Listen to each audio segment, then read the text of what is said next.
আজকে রাতের ডিনারের জন্য আমি বানিয়েছি পনির দো পেঁয়াজা। পনিরের এই অনন্য রকম একটা রেসিপি আপনারা চাইলে অবশ্যই আবার বানিয়ে দেখতে পারেন।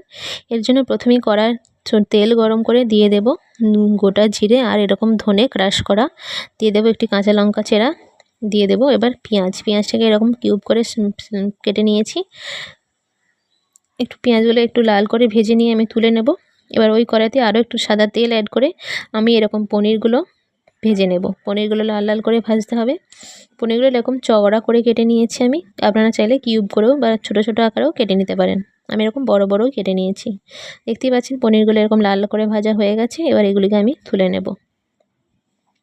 ওই তেলের মধ্যে দিয়ে দেবো তেজপাতা, শুকনো লঙ্কা, দারুচিনি, এলাচ, লবঙ্গ আর গোলমরিচ, গোটা জিরে ফোড়ন, দিয়ে দেবো অল্প হিং। সব কিছু ফোড়নটাকে ভালো করে নেড়ে নেওয়ার পর দিয়ে দেবো এরকম স্লাইস করে রাখা পেঁয়াজটাকে এরকম লম্বা করে পাতলা করে কেটে নিতে হবে।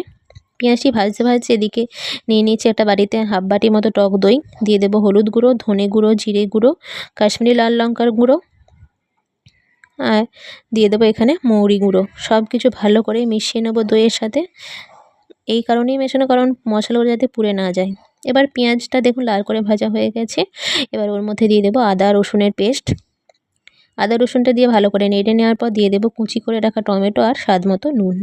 টমেটোটা দিয়ে ভালো করে এরকম কষিয়ে নিতে হবে যতক্ষণ না তেল ছাড়ে। এবার দিয়ে দেবো এর মধ্যে টক দইয়ের যে মশলার মিশ্রণটা তৈরি করলাম সেইটা। সব কিছু দিয়ে ভালো করে কিন্তু কষিয়ে নিতে হবে। দেখতেই পাচ্ছেন টক দই ভালো করে কষানো হয়ে গেছে, সাইড থেকে তেল ছেড়ে দিয়েছে। এদিকে দেখুন পনিরগুলো আমি ভেজে নিয়ে এরকম গরম জলের মধ্যে গরম জলের মধ্যে পনিরগুলোকে আমি ভিজিয়ে রেখে দিয়েছিলাম।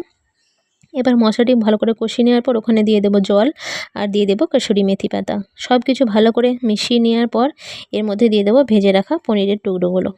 জল থেকে তুলে নিয়ে দিতে হবে। এভাবে পনির ভেজে গরম জলের মধ্যে ডুবিয়ে রাখলেই দেখবেন পনিরগুলো একদম সফট থাকে, একদম হার্ড হয়ে যায় না, নাহলে কিন্তু পনিরগুলো শক্ত হয়ে যায়। পনিরগুলো দিয়ে দেবো যে পেঁয়াজ ভেজেটা রাখলাম, পেঁয়াজ ভাজা সেইটা দিয়ে দেবো। এর জন্যই নাম কিন্তু পনির দো পেঁয়াজা। আপনারা অবশ্যই একবার এইভাবে পনির রেসিপি বানিয়ে দেখবেন। কিছুক্ষণ ধরে ঢাকা দিয়ে রান্না করে নেব আমি। দেখতেই পাচ্ছেন সব শেষে দিয়ে দেব গরম মশলা আর একটু চিনি দিয়ে ভালো করে নেড়ে চেড়ে নিলেই কিন্তু রেডি আমাদের পনির দো পেঁয়াজা। রাত্রে রুটির সাথে খেতে বা পরোটার সাথে খেতে আপনাদের কিন্তু জাস্ট অসাধারণ লাগবে। আমাদেরও খুব ভালো লেগেছে। আপনারা চাইলে একবার অবশ্যই বানিয়ে দেখতে পারেন। আজকে আমার রেসিপি কেমন লাগলো অবশ্যই কমেন্টে জানাবেন।